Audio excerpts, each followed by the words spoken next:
We take you guys up until 2 here on the show. We'll get to our headlines here, brought to you by Doral Volkswagen. Home of the Pricito, our lowest price. Visit us at Doral Volkswagen or DoralVolkswagen.com. Panthers, they're back on the ice tonight, taking on the Carolina Hurricanes. Paul Maurice. Dude, listen, RBA Richie, please don't expose your degeneracy. What do you say? Kennesaw Owls QB needs better eyesight. Block kick inside the 20. He's giving us the play-by-play of Kennesaw State and Western Michigan. No, it's the Myrtle Beach Bowl, dude. You don't want to just disrespect it. Sergei Bobrovsky's in net tonight for the Cats. Although our man DT did a good job. Daniil Tarasov.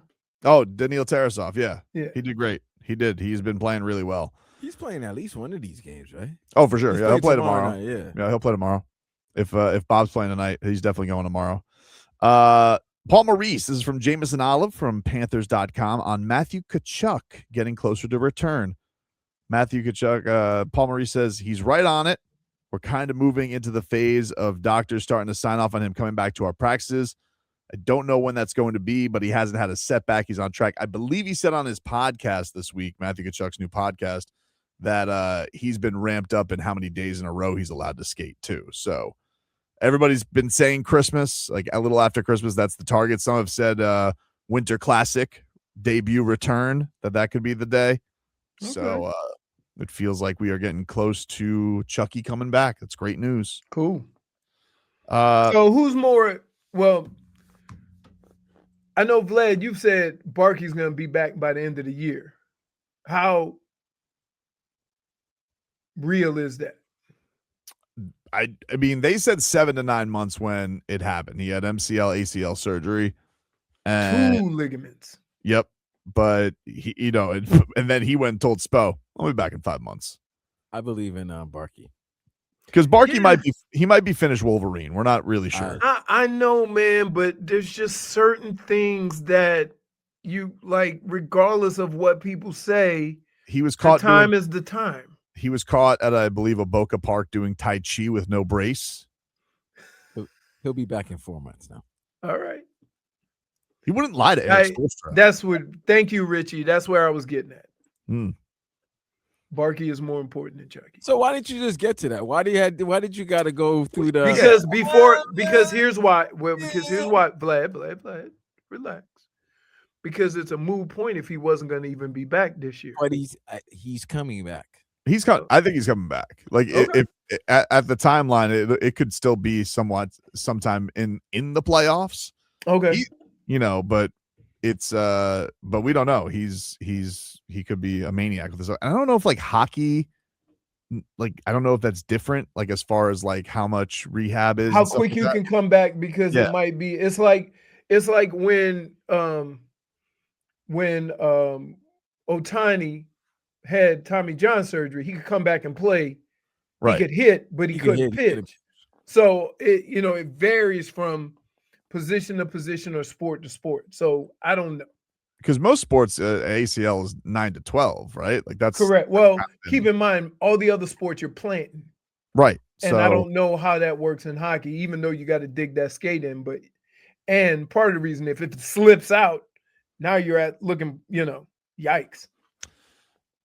Mike McDaniel, he just spoke to the media, and he was asked about the Tua Tagovailoa. I can already tell his answer's long. Look, he paying way too much attention. Look at it.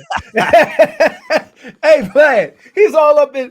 He like when you meet a nice looking girl at the club, and she's how you doing, and you like. You just all up into it. You know his feet is crossed too. His feet is crossed too.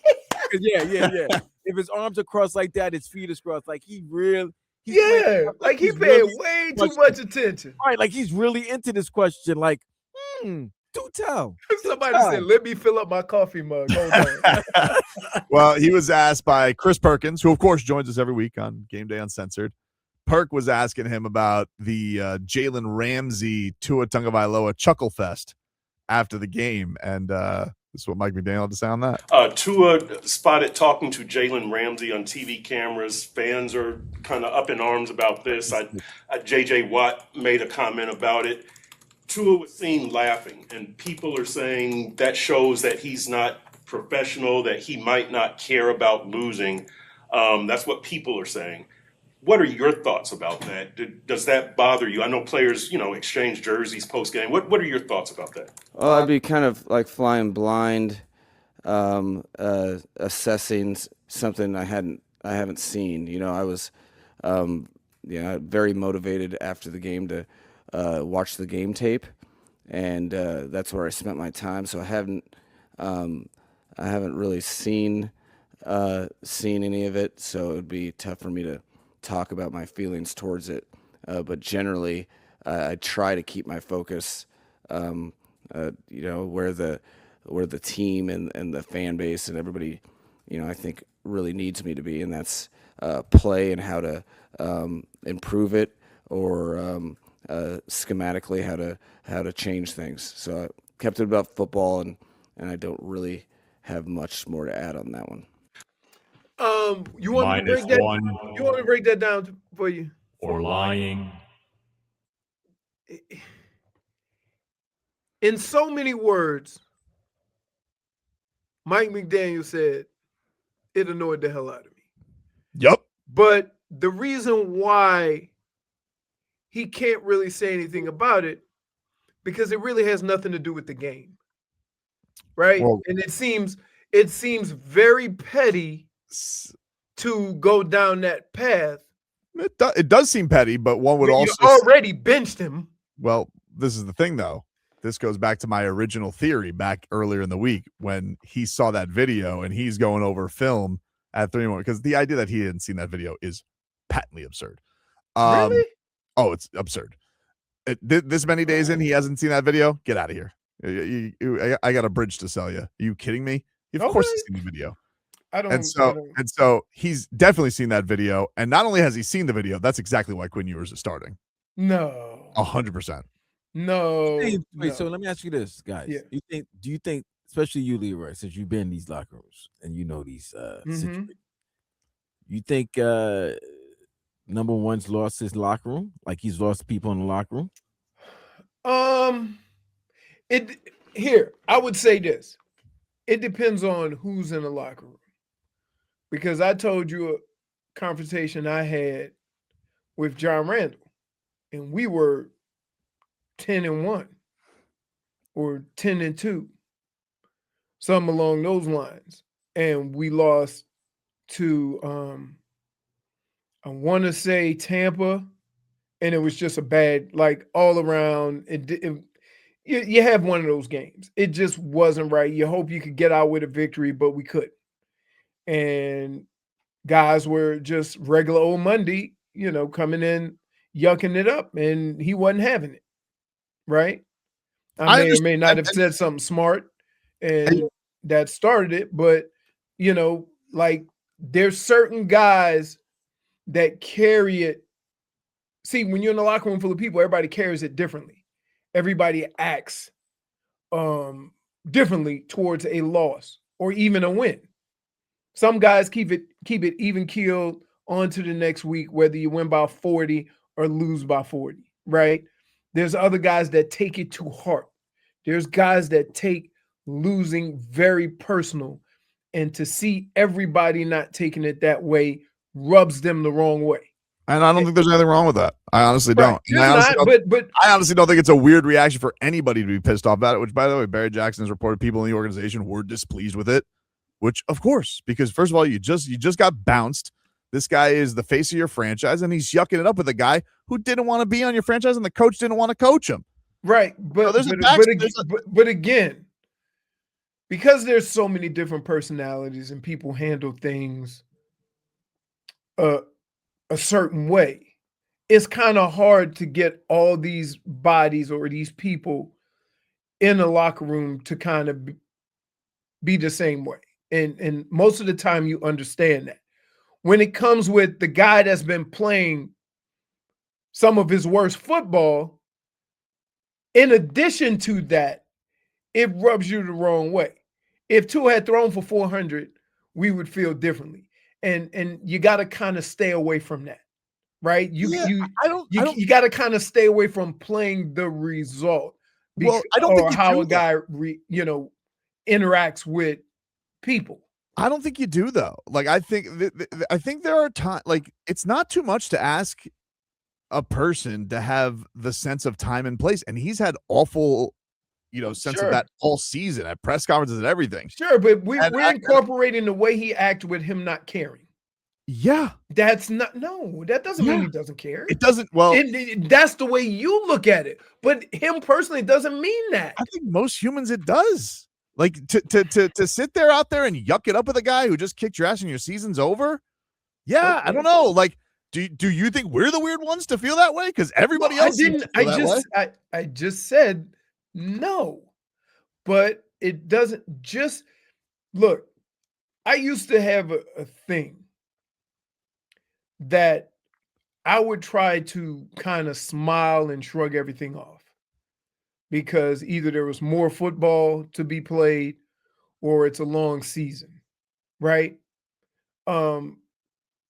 So like everybody handles situations differently.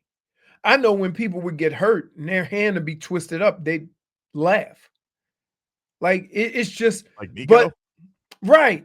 But it doesn't mean that he feels any less pain. It just means that is his way of dealing with it. I get it doesn't look good. But to say that he doesn't care because of it is a bit like okay, but if it doesn't go to care, it once again goes to okay, you care. Why do you think that that's an okay way to behave? Like, why do you? Why does this defend? Why?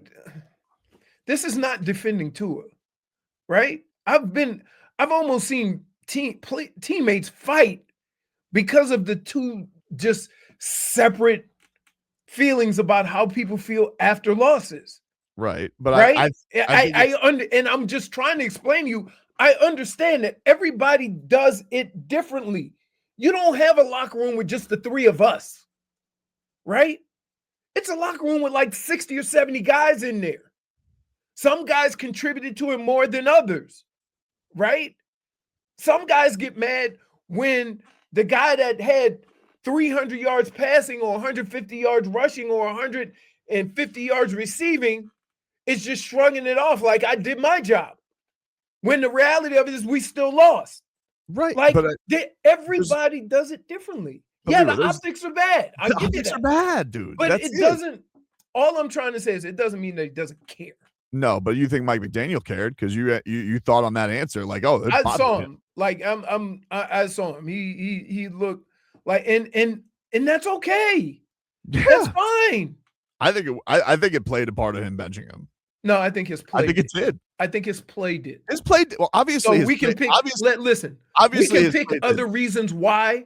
But the reason why Tua isn't playing this week is because of his play. Numero uno, yes. The reason is he hasn't been playing well. But I think that if you think it's crazy, the idea that Tua's sitting there laughing his ass off with Jalen Ramsay, who Mike McDaniel was beefing with months ago, and he goes, you know what? F this guy. I'm done with him anyway. We're done. He doesn't care. Let's play the rookie. I'm not saying it's the only thing. I'm saying, though, it could have been a big instigator because if he gets that and he's sitting there watching film, he goes, oh, look at Chuckles over here. How about I play the thing is that I tried to start this off by saying the thing that you just blew right by, right?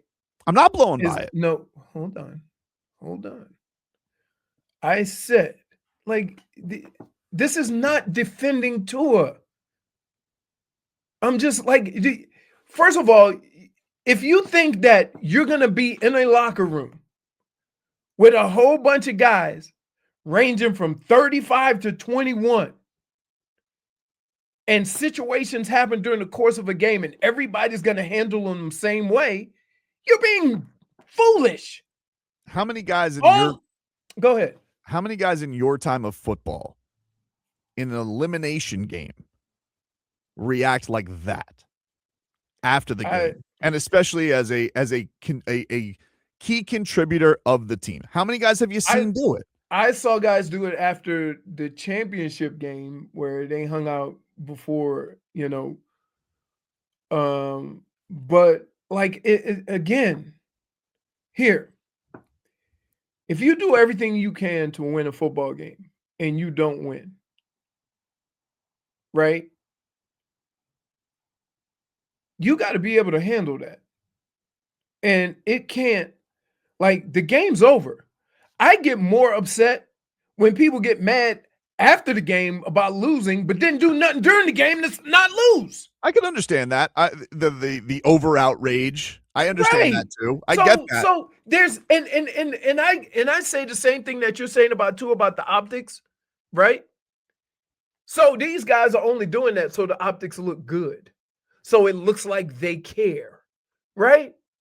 When in actuality, I would rather you care during the game and stop giving me all this bravado and anger and upset and all this when the game's over. You can't do nothing about it then. Now, yes, the optics look bad. They do.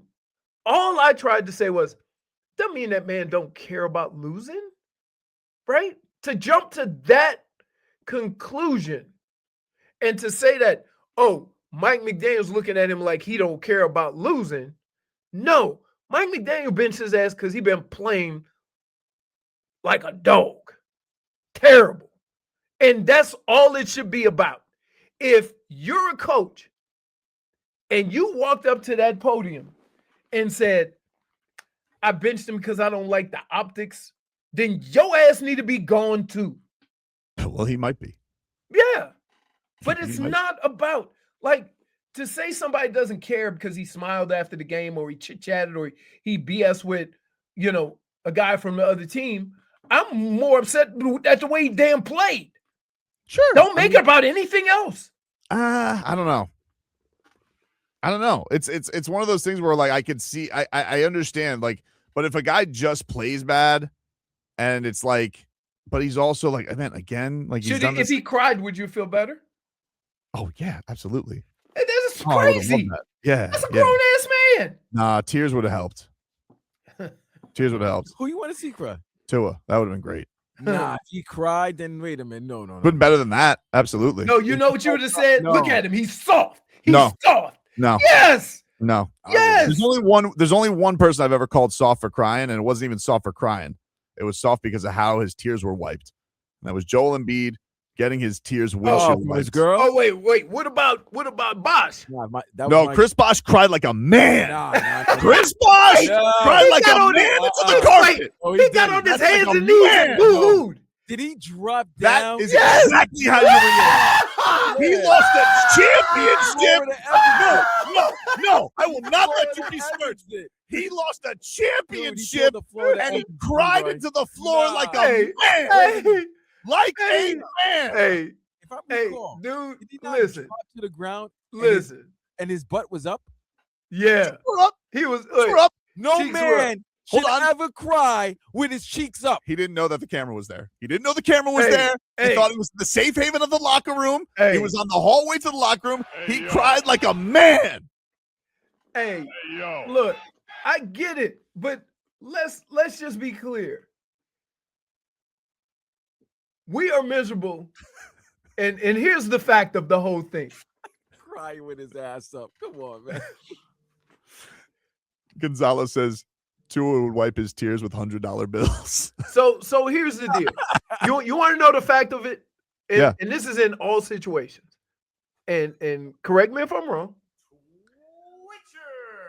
If we are hurt or upset by a certain situation, and one of the parties involved is not feeling the way we do, that pisses us off. Oh, definitely. And so the fact that we feel bad based on how this year is gone, they have been eliminated, Tua has been playing like crap, and we're like sulking and then we see him and he chuckling and laughing and having a good time.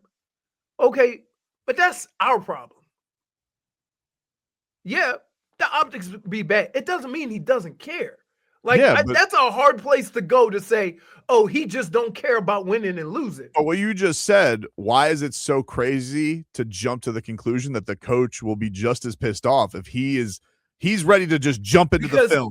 His season is over. It's the coach's job, all right, regardless of how he feels about a player or whatever, right, to go onto a podium and say, I benched him because of how he acted after the game. That means his ass is going to get benched too, right? You keep it about the play. Like, yeah, there's always going to be somebody that does something in the locker room with all those guys that a coach doesn't like. Somebody going to say something stupid. Somebody going to do something stupid. Somebody going to do something ridiculous during the course of a game. Hell, Dylan's punching people in the stomach. He's just not responsible. Those optics aren't good. He just lost a game. No, they won. Oh, they won. They still won. They won, but he nearly cost them. He nearly lost it.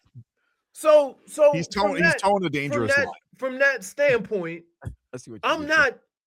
And here's the thing: I'm not defending Tua. I'm not. It just has like why.